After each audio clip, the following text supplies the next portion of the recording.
Hey, I'm Dr. Ed, and we're going to be talking about the iliotibial band, what we call the IT band. We see a lot of hip and lower back issues being related to tight iliotibial bands, which extends from about here to here. We also see bursitis. The iliotibial band runs over what's called the greater tuberosity of the trochanter head here.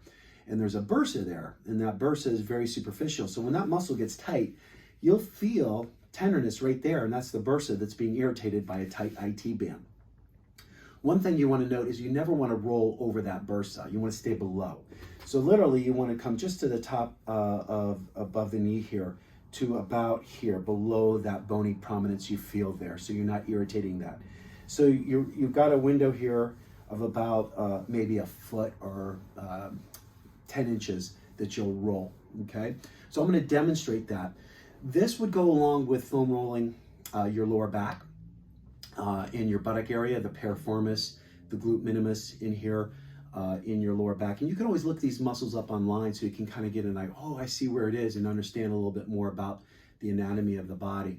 But also in the lower back here, foam rolling the quadratus lumborum muscles. And we'll talk in another video about the hip flexors, such as the psoas. But these erecti muscles here, the spinous muscles, really important to foam roll in addition to the IT band.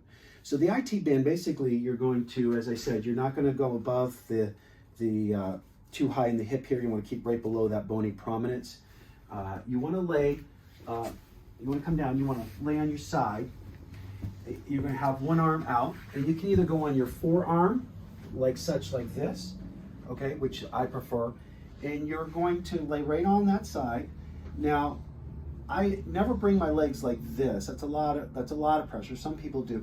I like to have one in front of me or in back of me for stability. So I take this hand again, and I space my fingers for stability. I'm on my forearm here. My hand is wide here for stability as well as this one is. So this foot forward gives me stability. Now I can roll just above the knee. And if you notice, I'm not really moving my whole body a lot. Just using that foam roll to roll up and down.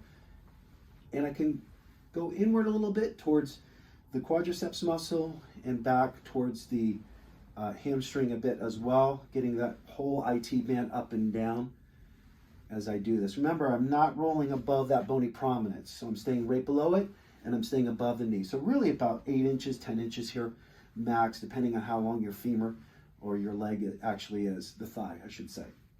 And you do that for about 20 or 30 seconds, and I'm gonna switch to the other side. I just come off of it like this, and I'm gonna turn. And again, I've got this arm out here, my other arm back here, spaced, fingers are both spaced wide apart for stability. I've got my front foot in front of me, and I'm gonna come down on my forearm, keeping those fingers spaced. If you notice, I'm on my forearm here for stability, leg in front, and I'm gonna roll right above the knee to just below that bony prominence of the femur, the bone in the thigh here. I should say just below it. And we're gonna do that for 20 or 30 seconds. You notice at first you're gonna feel really wobbly and uncoordinated, like you can't do it. A couple weeks into it, you'll be a pro at this, and you'll be able to hop right on this thing and feel very comfortable on it. Okay? Again, if your foot's back here, you can do it. It's a little less stability for me doing it. I like this foot in front like this, just like this. Okay? And I wouldn't suggest this as much. That's a lot of pressure on that area to start with. Okay, and that concludes the IT band.